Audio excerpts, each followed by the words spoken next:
You know it used to be mad love, so take a look what you've done. Cause baby now we got bad blood.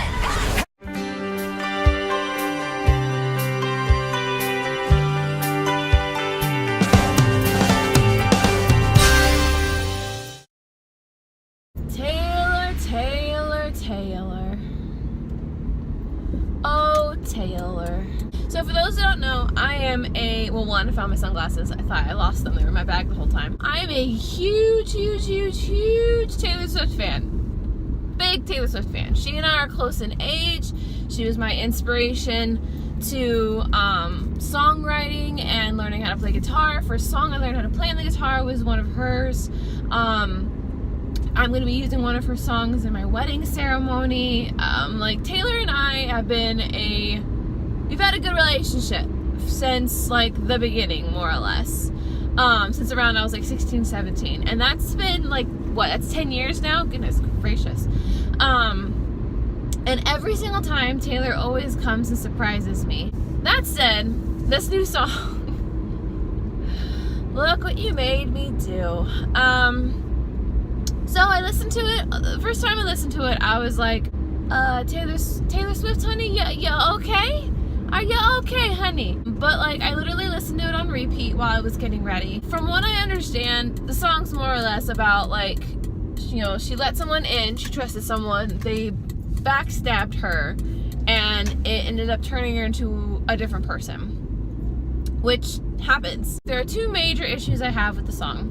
One, Look What You Made Me Do. I don't like the idea of that. Look what you made me do. It's like blaming your problems on somebody else. But what makes it even worse is there's another line that Taylor's talking on the phone, and it says, oh, the old Taylor's not here. Oh, why? Because she's dead.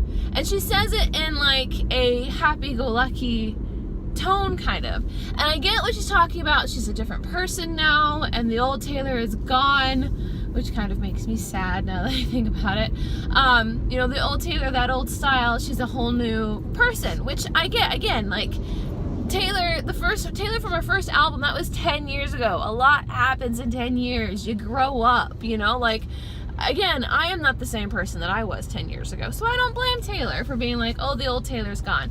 But it's just, if you're not sitting and you're listening to the poem, we'll call it a poem, then it sounds very aggressive, very negative, very dark. And I know it's talking about I've become this person because of so-and-so and such and all these things. And in that sense, very cool. I applaud you. Very awesome way of kind of taking all those different elements and putting it together. But when you first sit and listen to it, you're like, what? Every Taylor Swift album, I know all of Taylor Swift songs. I have they're literally all in my car. I kid you not right now. They always are. But every single album, I guarantee you there's at least one or two songs on there that I'm I don't like listening to that song, and I skip it for whatever reason. It could be it's just very sad. It could be it reminds me of something that happened in my life that I don't want to think about anymore. There are Taylor Swift songs that I don't like on every single album, but you best believe at least 6 or 7, if not more, songs on each one of her albums I absolutely love. So, that said, her new album is coming out November 10th. You best believe that I will be getting it. I bought every single one of her CDs. I collect them now at this point. And I am ecstatic about it. I'm excited to see more. I'm excited to see her new music video. Do I think she's for everybody? No. Do I think that kids should listen to her music? At this point, maybe not. She doesn't have any bad words in it.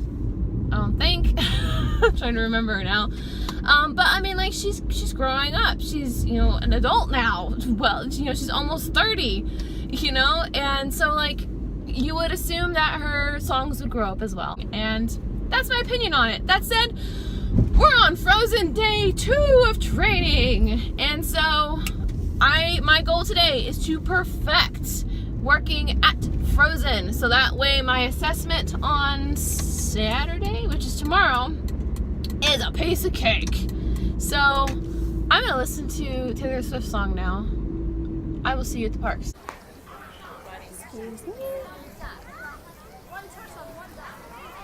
Morning. So the park is open. There's people everywhere. I walked right by the Jedi training thing, so that's why there's people everywhere. There's like people gathered there. There's people gathered at store tours. I'm sure there's people. The swarm for Toy Story is already left. I do like this though because it's a very short walk to work. Oh, there's another group of most likely CPs, it looks like, going on. Little on with the show orientation going on. I always like to call them new toys. I just love that this place is so calm in the morning. Oh, it looks like they're practicing. There's a show going on right now. I just heard Elsa start singing. Anyway, I start in about 15 minutes. I still gotta get my shirt on. So I'll see you guys after work. Thanks. Today's training was really good.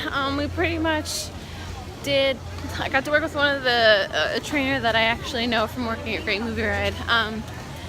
We didn't really have any problems. It was just like kind of reviewing, you know, what we didn't know. It's like, honestly, at this point, it's so easy. It's a piece of cake, and I'm like ready to get assessed now. I do need to practice it because some things I completely forgot because it's been a couple days. But like other than that, I got it. It's in the bag. So I've pretty much decided that my favorite, like I love working theaters. My favorite positions are honestly in the theater. It's air conditioned, like it's, you know, people, I get to watch people be excited about the show, whatever the show is. You know, I like getting people in and having them all be seated and comfortable and excited for the show, and then I'll have them all leave. The only position that so far that I don't like per se is probably the wheelchair seating positions and like standby, or and kind of maybe fast pass even, but like standby is just because like I can get distracted easily, just because like you're not even facing the attraction, you're looking away from the attraction so you can't see what's going on, so you have to pay attention to the radio, but like you're asked so many random questions that have nothing to do with Frozen that it's easy to disconnect yourself from what's going on right behind you. And then fast pass can kind of be frustrating just because a lot of people don't understand how fast passes work with shows, because you have such a small time frame to come in, and also like once we start seating, like you might as well go through like the standby line, especially when the standby line is so short most shows, and then people get all upset, so like, oh, we wasted our fast pass on it, you know. But like I don't like doing the wheelchair seating because sometimes people, they don't, because we ask them like when they come in up front, hey, are you going to transfer, or are you going to stay in your seat? And a lot of times what happens is they either aren't listening or they change their minds. So like they'll say, yeah, we're gonna transfer, and then we'll put them in the, luckily like all of our areas, it's easy to like accommodate them whether they're staying seated or whether they're actually transferring. But like it can sometimes mess up because everyone keeps track. It's not just like the person who's seating them, like literally everyone keeps track of how many chairs are sitting where, and so it can kind of mess up the flow of everything, especially if there's like an issue seating people, because it can kind of delay things. But other than that, like it's very easy, very more or less an easy attraction, you know. It's all based around communication, like the cast members talking to each other.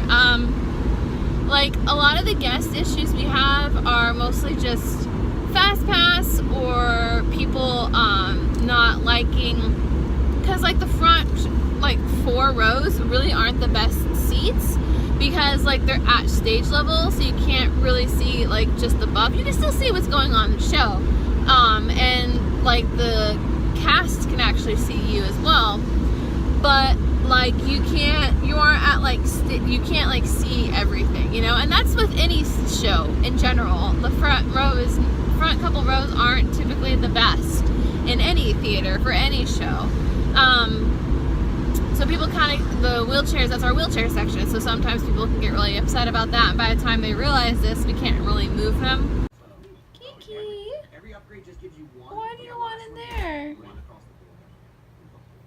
So I think the only thing I have better than that is the rate.